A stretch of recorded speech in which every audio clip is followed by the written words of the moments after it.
Earlier this week, Finance Minister Nigel Dodds trumpeted the £1.4 billion he plans to spend on infrastructure projects in Northern Ireland this year. But in the midst of this biting recession, is £1.4 billion enough? And does the Executive have any chance of meeting its programme for government targets on poverty, housing and job creation? I asked economist John Simpson if it was time for the Executive to rewrite its programme for government and start again. I don't think we need to describe it as a complete revision, but what we should be talking about is, well, are we adjusting it to meet the circumstances? A year ago, what sort of things were we saying about the economy? They certainly weren't as depressing as the things we're saying now. What adjustment could there be? Well, there could be the adjustment of trying to keep that capital programme up. The Minister will say, where am I going to get the money? Come back on that by saying, well, have you exhausted all the possibilities, perhaps of getting the Treasury to allow you to borrow more? Have you exhausted all the possibilities of putting some of that capital programme into public-private partnerships?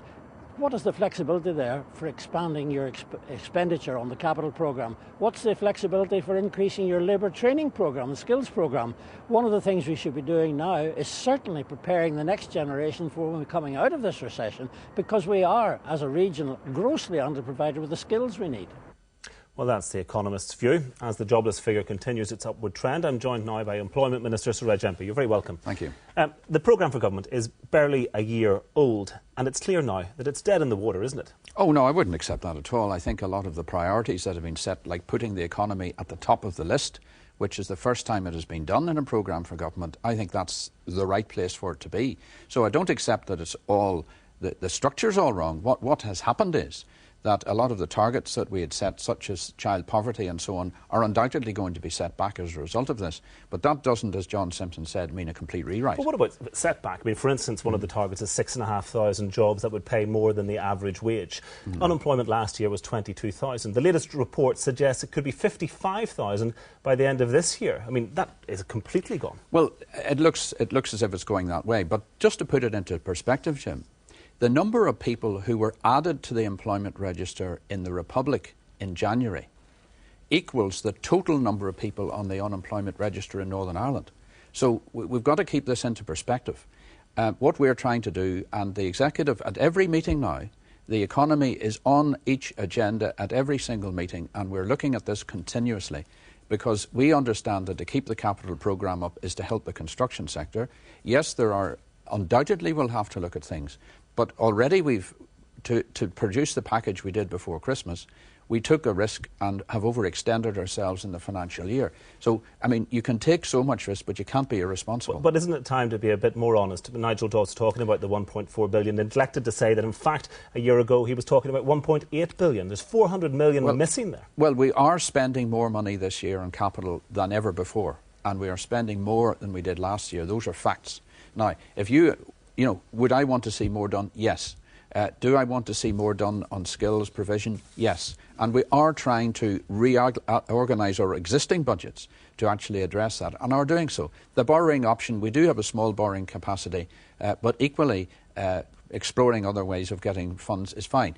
On the PFI side, as John Simpson mentioned about doing more public-private partnerships, these need to be underpinned by bank guarantees at the end of the day, and that has been proving a huge problem to us on a number of major projects. It's a problem for the Westminster government, never mind the one at Stormont. Exactly. So what we don't want to do is become irresponsible and tip the Stormont budget into chaos. Otherwise, people next year would be paying a huge price for it. Well, let's look at some of the decisions. I mean, obviously you have limited levers of economic power, but some of the decisions that this Executive has taken, for instance, to freeze rates and to defer water charge, I mean, that is costing money. That is costing the Executive money that perhaps you could do with these days. And when you have an economy where people are largely related to the public sector and therefore they will continue to receive their wages, with inflation actually dropping, they have more money to spend. Shouldn't you, in fact, use that money to achieve those targets you want to achieve? Well, first of all, Jim, you're just saying that, on child poverty targets, for example, both of those measures would actually increase child poverty had we not undertaken them. In other words, if you charge for water and charge more businesses for rates, small businesses are the ones that are suffering most. And we took the view that let us at least try and reduce the pressure on those businesses. The banks are pressurising small businesses. The fact that their sales are dropping are a difficulty. So we thought, why should we, as government, add to those problems? Because it is the businesses that provide the jobs, not the government.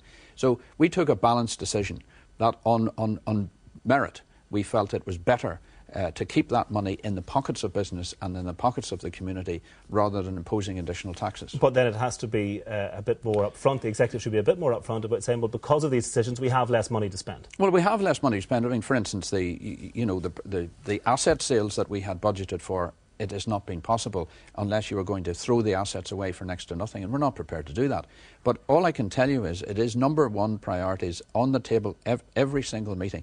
I spend my entire time looking at this. That's what I'm there to do. And my department is working on it. We're cooperating with others. And we do have a more joined-up approach than we used to. But nobody can sweep under the carpet the fact that we're in for a very, very tough time. And I'm particularly worried about the first quarter. But my point is, I was in my local shopping centre yesterday, and I just happened to bump into Young Enterprise, which is an organisation which teaches and encourages young people in schools to make up small businesses and to go out and try and learn. And the mall was full of those young people. And I was immensely impressed. They were bursting with ideas and enthusiasm. Okay. So but what about the ideas and enthusiasm around that executive table? They aren't exactly radical at the moment. In the Republic, for instance, you mentioned the challenges they face. I mean, they're taking big decisions about cutting public spending, which they have to do. Yeah. And I know that automatically you may not be able to do that because money might go back to the Treasury. Yeah. But surely, it should be something you should be thinking about. Well, look, it's the difference between a regional administration and a national administration. The Republic is its own tax authority. It can raise its own money. It has to provide the borrowing to fund the deficits that they are providing. We don't. We are given a sum of money. And maybe I hope people do appreciate the fact that it is important to be part of a large country at the present moment. Otherwise, we would be in the same position. So I do think that our task here is to spend the money that we have been given wisely, not to get ourselves into debt, but to try and target it for the time when the recession will end, both in the skills of the people and in the infrastructure of our country. And I think if we can stick to those two things, we'll have done a good job. Sir Empey, many thanks indeed. Thank you.